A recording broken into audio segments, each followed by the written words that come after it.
I don't know where my movies come from. It's like kind of very loosely autobiographical based on my undergraduate years as a film studies major at UC Santa Barbara.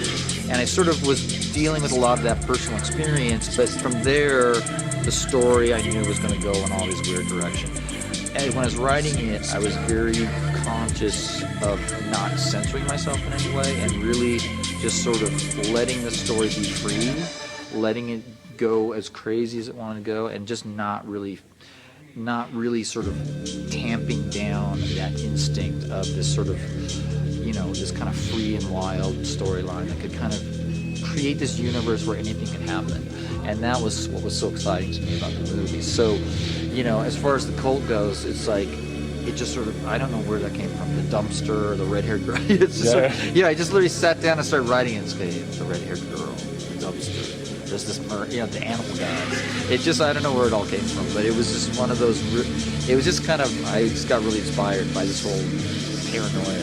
I think that people, every time I literally, look at Sarah Palin's face, I see the end of the world. It's like there's this feeling in general. And it kind of ebbs and flows, and at certain times it gets more extreme. But there is sometimes I think a sense that people have of 2012, birds falling out of the sky. Like there's always something going on that makes you feel like, is this the end of the is the end of the world coming? And that's one of the things I love about the movie is that it takes that metaphor, which is, when you're young, I remember I constantly feeling like that. Every time you break up with somebody, every time you do badly on a test, every time you're constantly feeling like the world's over.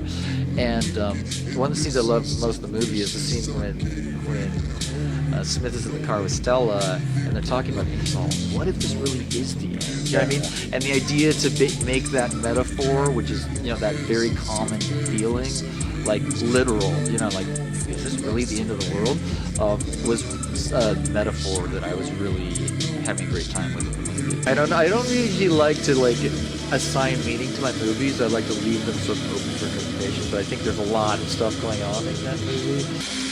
Well, with Kaboom in particular, I was really interested in making a movie that was totally outside the box, because I kind of feel like there's a certain tendency of a lot of movies, particularly independent movies, but also mainstream Hollywood movies, that everything's kind of the same, and everything's sort of a little bit formulaic and a little bit repeating, the hit of last year.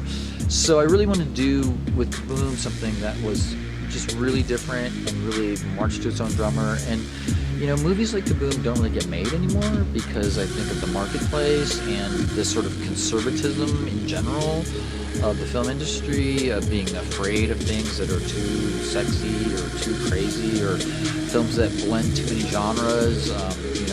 Kaboom has a lot of tones. It's funny, it's sexy, it's crazy, it's a mystery. It has scary parts to it. And so there's so much in the movie I think that is unexpected and unconventional, but I think that's actually what makes it special. There is definitely kind of a very utopian attitude about sexuality. Everybody's very open, and the whole idea of the movie that sex is an experience, it's part of growing up, it's something that it's just an important part of your life, and it's an important part of your evolution as a person. That aspect of the movie I think is really, really important, and I really wanted to sort of communicate that message and really just give that to to kids that are looking for something. I made two movies back in the 90s called Doom Generation and Nowhere, and both of those movies also have sort of a fluid view of sexuality, and they're just, my movies are for outsiders and people who feel different, and people will come up to me and go, oh my god, Nowhere saved my life when I was a teenager in Dakota. I felt so alone, and that movie just was like a life preserver to me, and I just watched it every day, and I just loved it so much, and it just meant so much to me, and it really was something that I kind of it was just like my movie, and I really wanted to make a movie like that for sort of the next generation, I'm not the same person I was when I did the Doom Generation, so I'm not really, I'm not as angry, I'm not as ridden, and I'm not I'm in a different place in my life, so I'm very much in sort of the Kaboom place. So I wanted to make a movie though that, say, if you're some sort of young person growing up in some little shit town in some red state somewhere, and you just feel so different, so alone. I wanted to make a movie for that kid that was really like, this is mine, this is my movie. And I specifically made the movie's short. It's meant to be watched over and over and over again for people who become sort of fans of it. And I just made the movie with